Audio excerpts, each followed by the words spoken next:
मगर दुनिया जानती है अगर पाकिस्तान ने इस बार कोई नापाक हरकत की तो हो सकता है कि इस बार की ओपनिंग और किसी के द्वारा ना हो, हमारी नेवी के द्वारा होगी।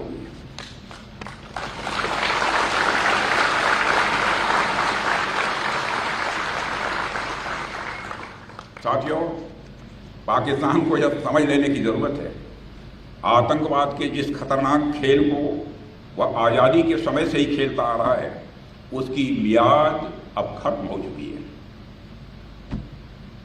अब जब भी पाकिस्तान भारत के खिलाफ किसी आतंकवादी हरकत को शह देगा तो न केवल उसका खामियाजा उसे भुगतना पड़ेगा बल्कि हर बार की तरह उसे हार का भी सामना करना ही पड़ेगा। ऑपरेशन सिंदूर सिर्फ एक मिलिट्री एक्शन नहीं थे बल्कि आतंकवाद के खिलाफ भारत का एक फ्रंटल असॉल्ट है। हम आतंकवाद के खिलाफ हर उस तरीके का इस्तेमाल करेंगे जो पाकिस्तान सोच सकता है, मगर हम उन तरीकों का भी इस्तेमाल करेंगे जो पाकिस्तान कभी सोच भी नहीं सकता।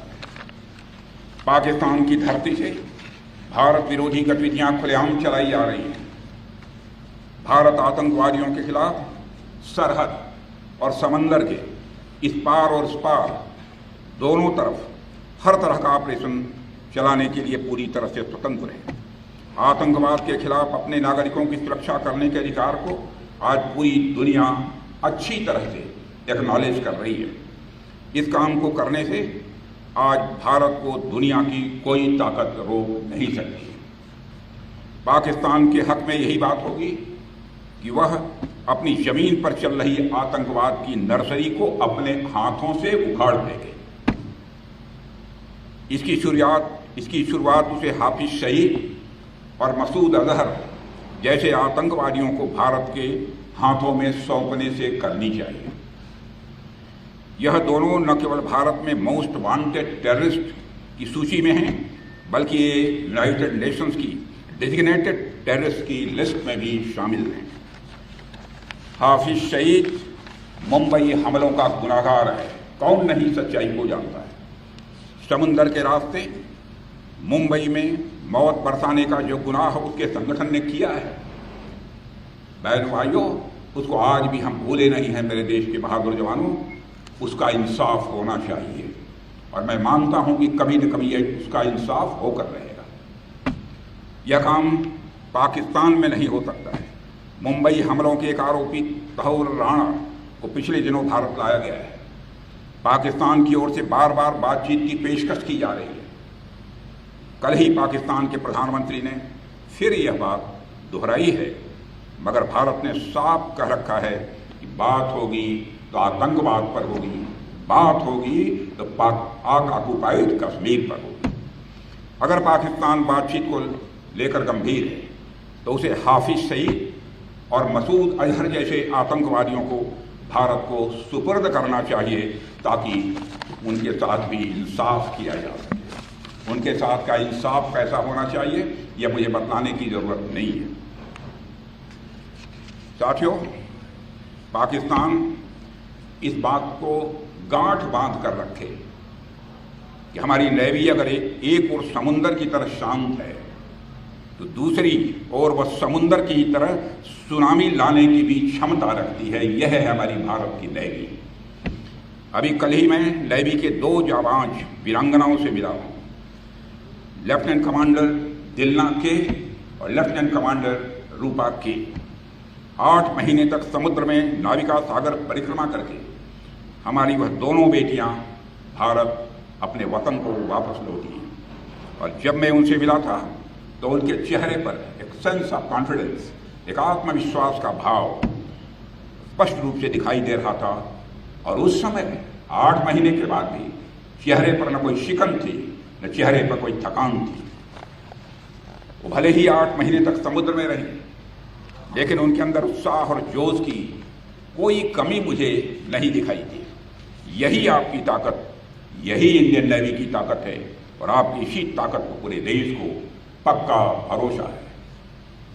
मैं ये बात फिर से बेहद दृढ़ता से कहना चाहता हूं कि ऑपरेशन सिंदूर अभी खत्म नहीं हुआ है, वह सिर्फ एक विराम है, एक कामा है, एक चेतावनी है। अगर पाकिस्तान ने फिर वही गलती की, यदि पाकिस्तान ने फिर वही गलती की, तो भारत का उत्तर और भी कठोर होगा और इस बार उसे संभलने का मौका भी नहीं मिलेगा। मैं इस अवसर पर यह भी कहना चाहूँगा कि इस ऑपरेशन की एक खासियत यह भी थी कि हमारी तीनों आर्म्ड फोर्सेज ने बेहतरीन तालमेल दिखाया है। वेरियस मिनिस्ट्रीज और गवर्नमेंट एजेंसीज के साथ कोऑर्डिनेशन भी बहुत ही सीमलेस रहा है। कुल मिलाकर सभी स्टेक होल्डर्स की एक्टिव पार्टिसिपेशन से ही यह ऑपरेशन सक्सेसफुल हो पाया है। साथियों, आज हम एक ऐसे युग में हैं जहां युद्ध सिर्फ गोलियों और बमों से नहीं लड़े जाते, बल्कि साइबर स्पेस, डाटा डोमिनेंस और स्ट्रेटेजिक डेटरेंस से भी लड़े जाते हैं। और मैं यह गर्व के साथ कह सकता हूं कि हमारी नेवी इन सभी क्षेत्रों में मजबूती के साथ अपने कदम आगे बढ़ा रही है।